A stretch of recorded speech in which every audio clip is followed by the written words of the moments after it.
From that day forward triggered. First they mocked him. First they laughed. They said he could never win. Later their mockery turned to psychotic rage. You know, remember Kathy Griffin fantasizing? Yeah, that would be her right there with a severed head. President Trump at the time. And remember Kamala Harris? She actually even openly joked about killing Donald Trump. Imagine if anybody said this today. The violent rhetoric was totally and completely and utterly over the top and unhinged. Take a look. Yes, I have thought an awful lot about blowing up the White House. When was the last time an actor assassinated a president? How dare he say the things he does? Of course I want to punch him in the face. Right. You know, there needs to be unrest in the streets for as long as there's unrest in our lives. You'll see anybody from that cabinet in a restaurant, in a department store, at a gasoline station. You get out and you create a crowd. When they go low, we kick them. I just don't even know why there aren't uprisings all over the country. Maybe there will be. I'll put Mr. Burgess up against Sean Hannity. He'll tear him up. The press always asks me, don't I wish I were debating him? No, I wish we were in high school I could take him behind the gym. That's what I wish. By the way, I could play that all night. There's that much material. And that kind of rage, psychotic as it is, wasn't directed just to President Trump. The left also exposed their contempt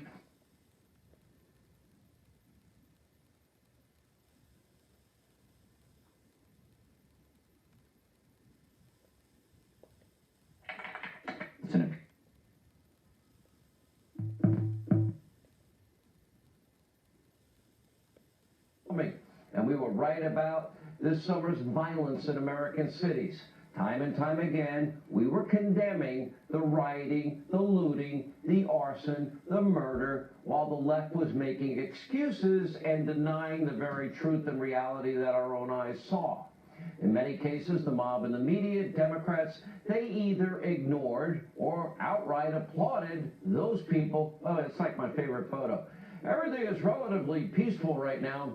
The city's burning behind that picture on fake news CNN. Some of them even applauded some of this madness. We'll remind you.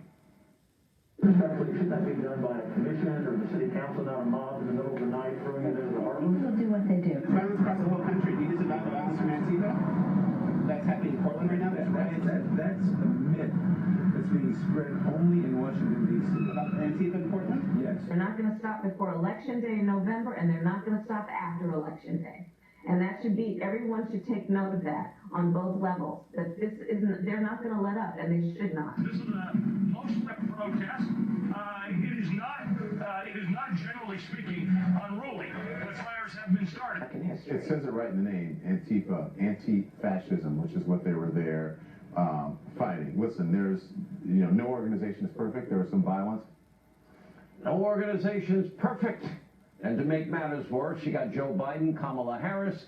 They actually sought to vilify the police. Kamala's case, she defunded the police effort, supported that in L.A., and vilify them when they were needed the most. Democrats openly flirting with that idiotic idea to defund the police. Joe Biden even using the term enemy.